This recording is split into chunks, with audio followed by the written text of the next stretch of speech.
Hello, everyone. I'm Adam Papagan. Welcome to the ASMR Talk Show, the show that feels good to hear. ASMR are soft noises and speaking and gives you a little tingle in the front of your head. And this is a talk show where we do that, but it's also a talk show. Before we get into tonight's interview, a couple weeks ago, took a little impromptu road trip to Phoenix, Arizona. I was going to go see my favorite band, the Rolling Stones. Show was Monday night. I had a gig Tuesday night back here in LA, but I figured, if I can, quick trip, I can do it. So, show was awesome, obviously. Tuesday morning, I made arrangements. I knew it was going to be tight, but I made arrangements to go on a tour of Alcor, which is they call it cryonics, but cryogenic freezing facility. Basically, there's different packages, but when you die, they'll freeze your whole body or just your brain, and it's experimental technology, but the thought is that sometime in the future, they will be able to revive you and put your brain in a robot body. They're not really sure yet. But before that, they have these facilities in Scottsdale, Arizona, and they give tours, not to be morbid, but, like you would go on a tour of a funeral home or a cemetery to buy your plot, So it was just as weird as you think it would be. I went, because I'm kind of a ghoul. I just thought it was going to be weird and wanted to see some frozen bodies. But there was another gentleman on the tour with me who was actually considering doing this. And the tour took, longer. I was almost late to my gig coming home because this guy was asking all these questions. Well, I live on the East Coast. Can you still do the body or whatever? He was very into it. So the founder was actually giving us the tour. And she's asking me, she's like, do you live in Scottsdale? I was like, no, I'm just kind of here in town. She's like, oh, what about you? To the guy who was actually going to do it.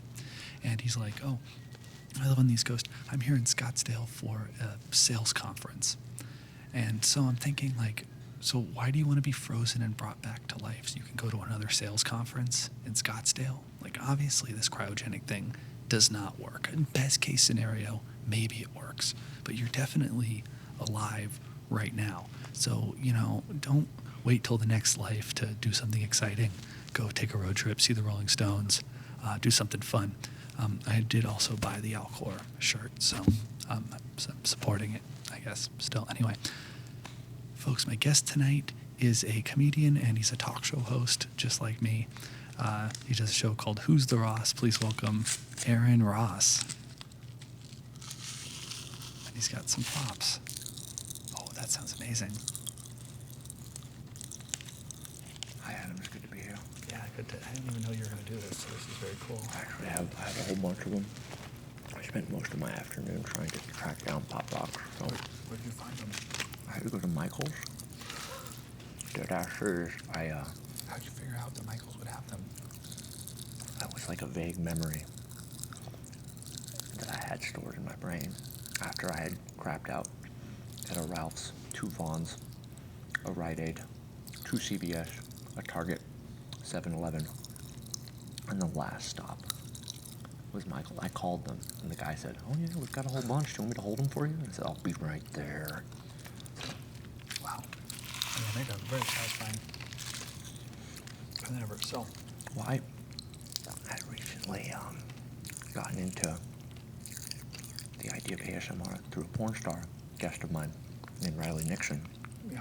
who on her YouTube channel had done this with her dogs.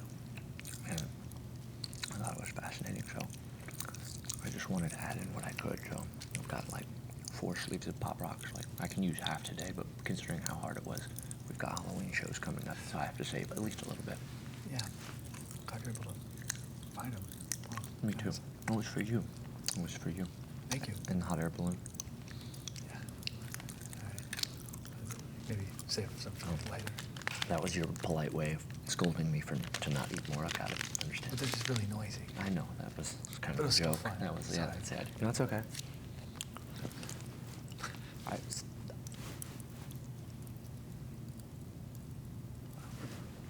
So you've been doing your show for 11 years? Yeah, 11 years. Why? Compulsion.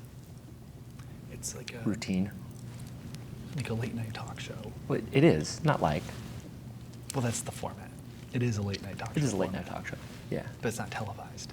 It's a live stage version of one. It's on. We stream it on YouTube every Tuesday. So we perform every Tuesday in Silver Lake at El Cid from 8 to 9:45, and at the same time we stream it to YouTube. What made you want to be a talk show host? When I grew up, I think it was the form of comedy that most excited me, because I think it had the most immediacy, but also it was like a comedy buffet.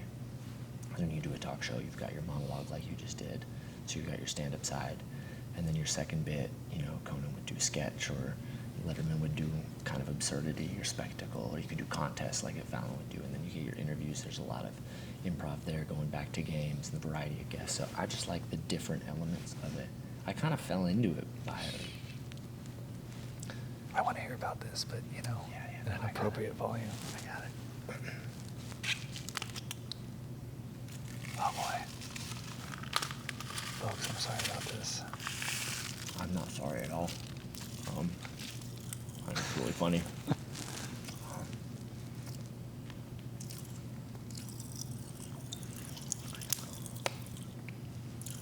So, what was the question?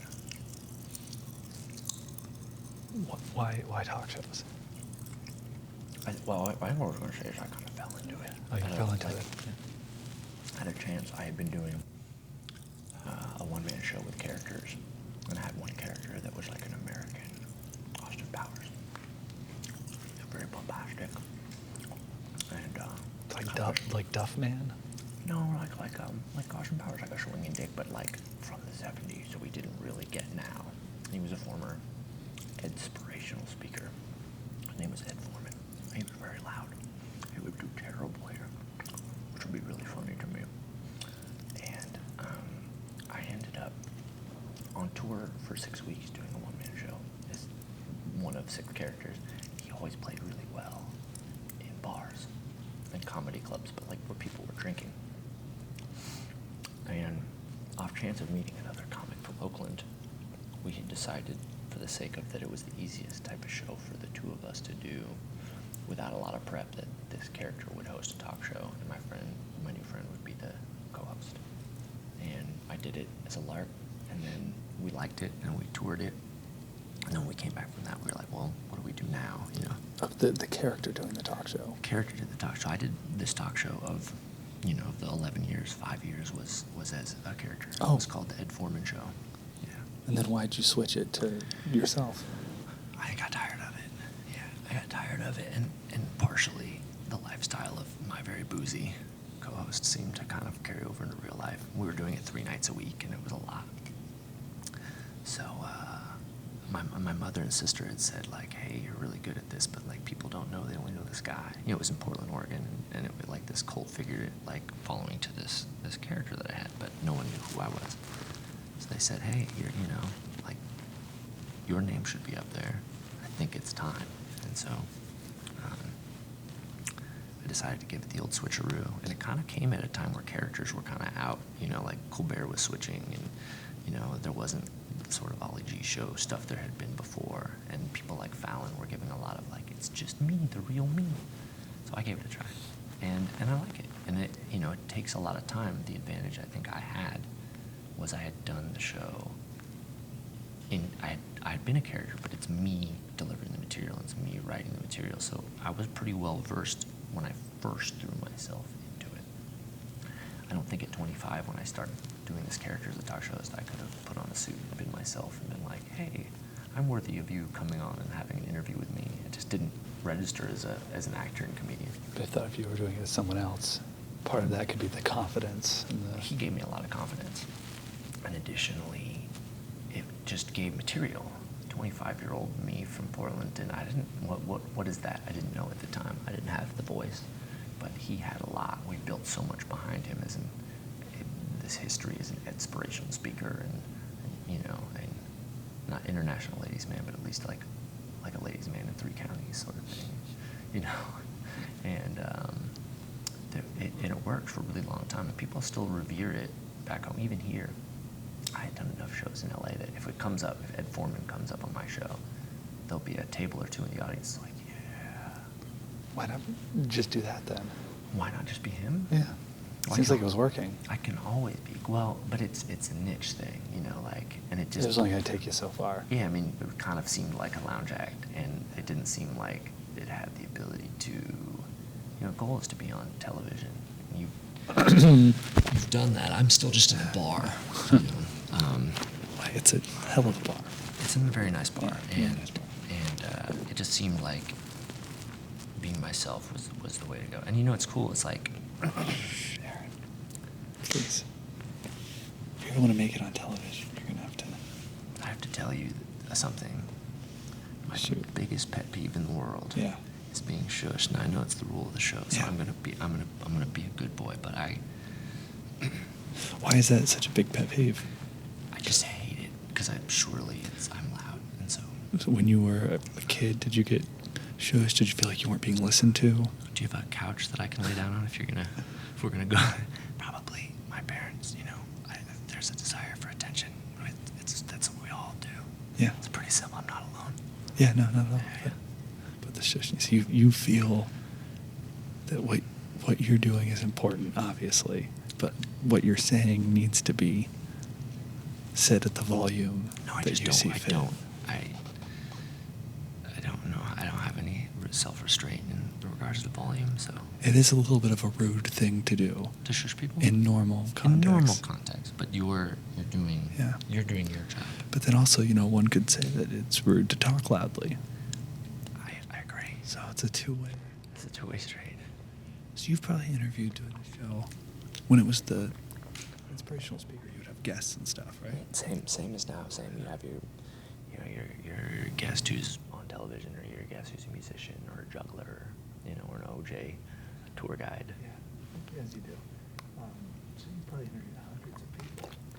Thousands of people, because we've done 65 shows. And you don't repeat the. We repeat the guests, but the Every odds once in are a while. I mean, you have 3 guests a show, so I would think with that math that thousand-ish is somewhere in there. Yeah. So, it's impossible to keep track of that many names and faces in your brain. For sure. So there's probably interviews you did where There- you'll never remember them again doing it. There have been people that have either come back to the show, or I've run into that have said, that they were on the show, and I didn't remember. There was even the night you came on, Carlos Alazraqui from Reno 911, and Rocco's Modern Life. That was cool.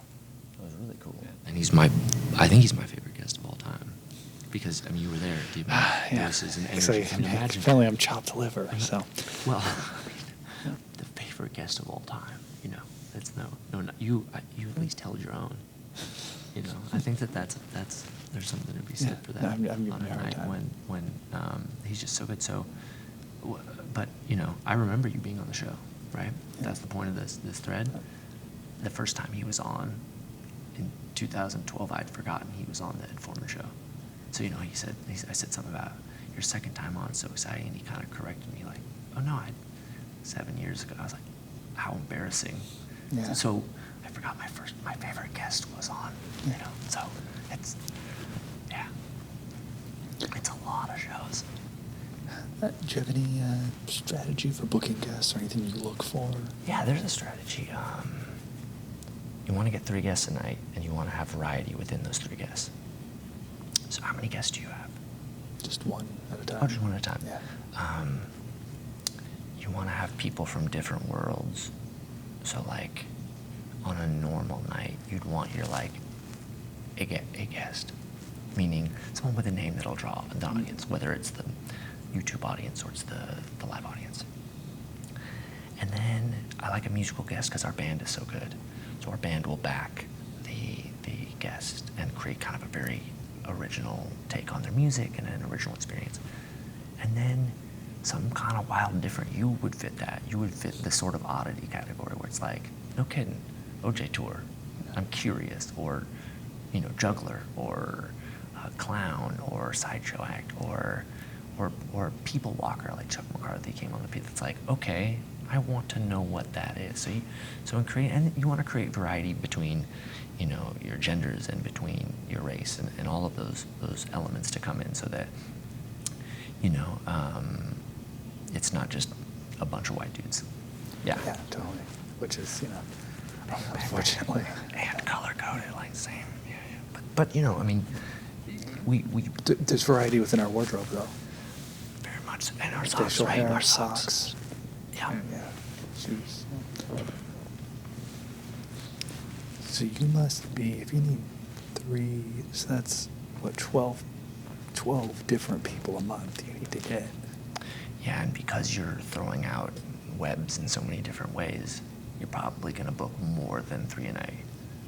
By like what ends up happening is you're behind one week and you're like, oh my God, we're 3 days from the show and we only have one guest bailed and we only had 2 to start. So you got to throw all these webs out and go, all right, what do we got? Who's got what? And then you get a ton back. So the back end of like a month, all of a sudden everyone's in.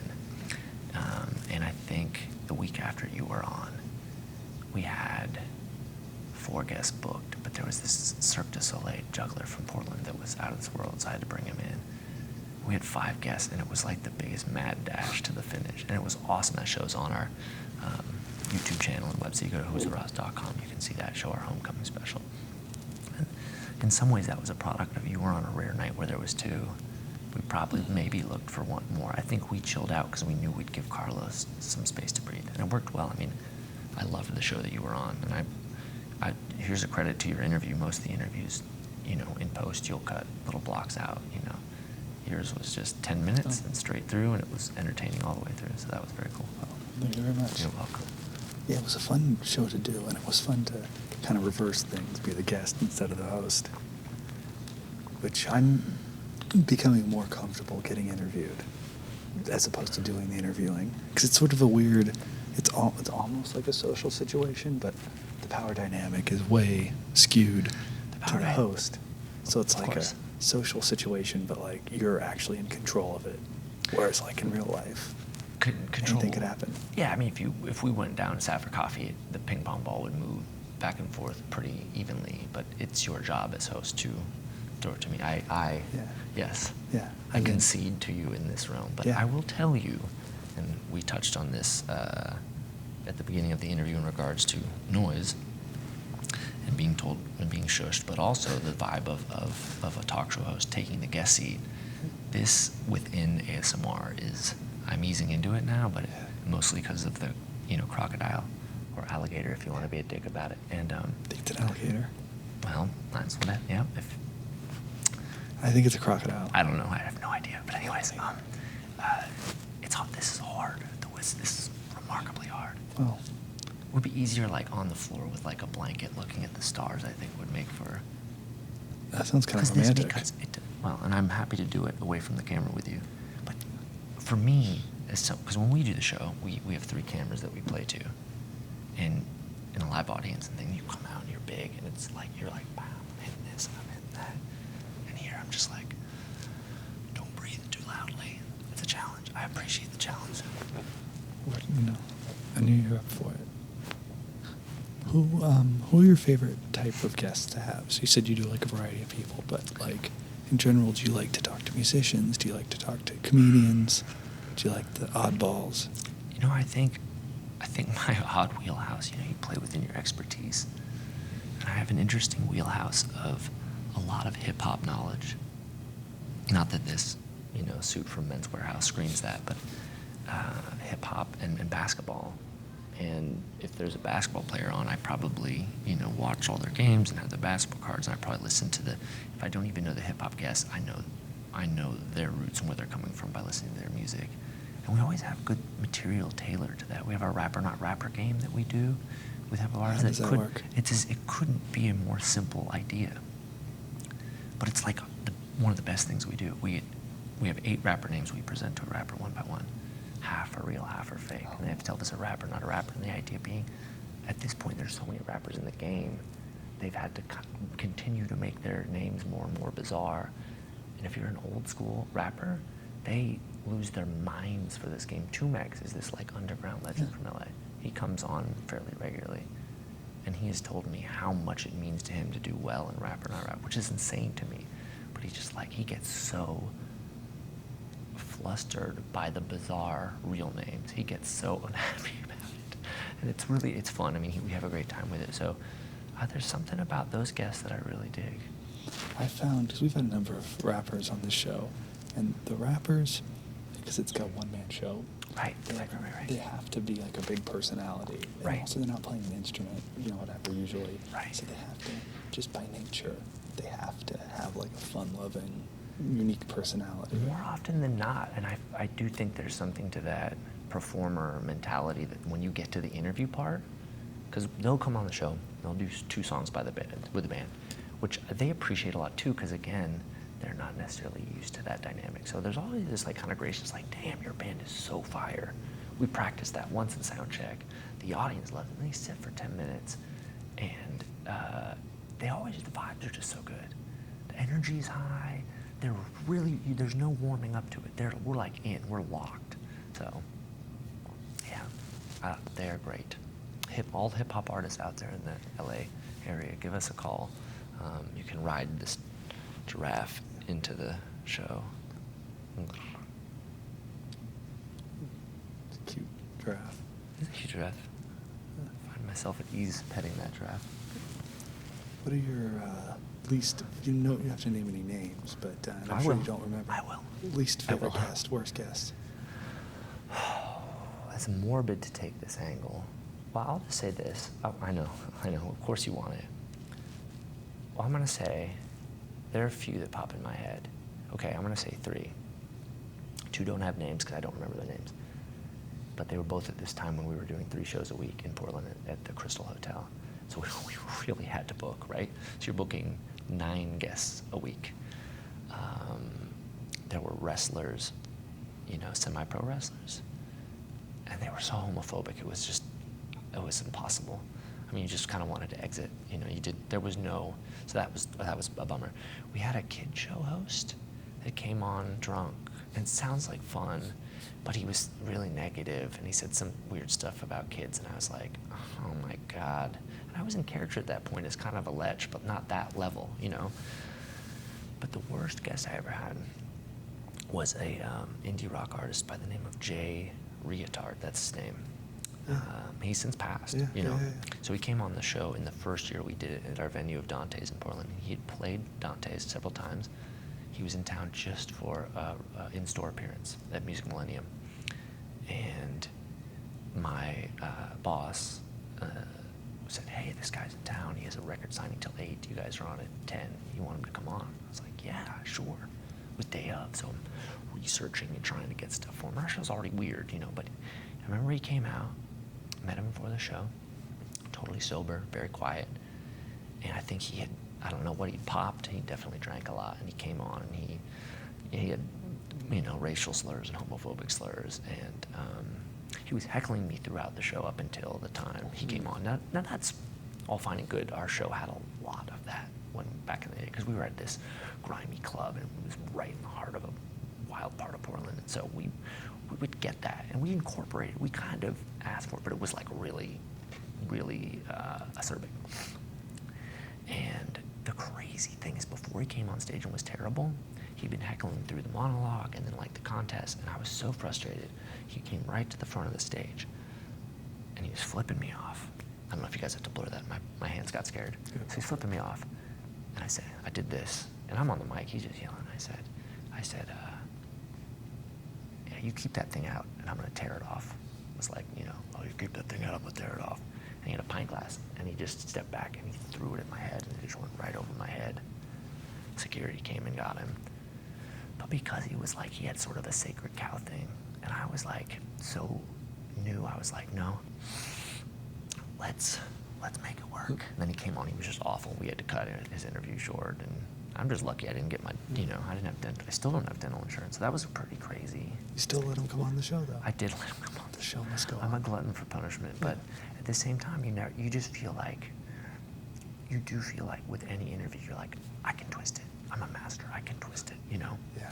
And that was one that, not only couldn't I twist it, it was like a real gross disaster. And the audience was grossed out, or were they liking the spontaneity? I think that when he's heckling me, they think it's part of the show. I think the pint glass gets scary, and then the slurs are gross. So everyone kind of knew. Because he comes up as the guest, and they're kind of putting it together like, oh my God, this is a disaster. So Well, at least you got the story out of it. I do. And it was the first year, so it was a lesson early, which is nice. 10 years ago, a decade ago. Yeah. So, well, Aaron, if people want to see Who's the Ross for themselves, Yeah, how do they do it? all you have to do is come down to El Cid Tuesday nights. And in fact, if you go to our website, who'stheross.com, is that right here? Are we showing it? No, we can't. I know you're not. I'm just screwing around. Yeah. Are we showing it? No, Anyway, we're I know not. I'm just screwing around again. So who'stheross.com, and anyone who's watching can use the promo code Ross Comedy. I can't no get people. soliciting for funds on public access. Yeah. But it's free. They come free. Well, Can if I it's get free? I guess if it's free, then it's Yeah, not it's free. advertising. Can I do it? We'll go. Just put the promo code right here, Yeah. Ross Comedy Boss, and just use it at who'stheross.com, and you can come free to the show. It's Tuesday nights, 8 o'clock, El Cid, and you can see. This is information, but not a call to action. I'm just letting you know. Yeah. Just let them know. It's news. It's news. It's free. It's free. We are not only a nonprofit, we are a Losing. We are a losing Yeah. profit show. So I feel like that's why Starbucks lets us put posters up there, because we lose money more. We lose more money than any show in Hollywood. So please come for free so we can continue to lose money. Another record. That's all we do is break records, man. Aaron, thank you so much for Thank you for having coming me. on. Pleasure. Thank you all for tuning in. Either in the control room, maybe a little early, but we had so many great stories. I feel like here, put some pop rocks in. If you're ending early, we can talk more. No, we're on purpose. I was just telling them that there's no good pause, but yeah, we'll take some pop rocks. Let's go out on the Yeah, same go note out we on some can. pop rocks. Thank you all for tuning in. Until next time, this is Adam Papp again, reminding you there's a place you can go and get surrounded. Good night.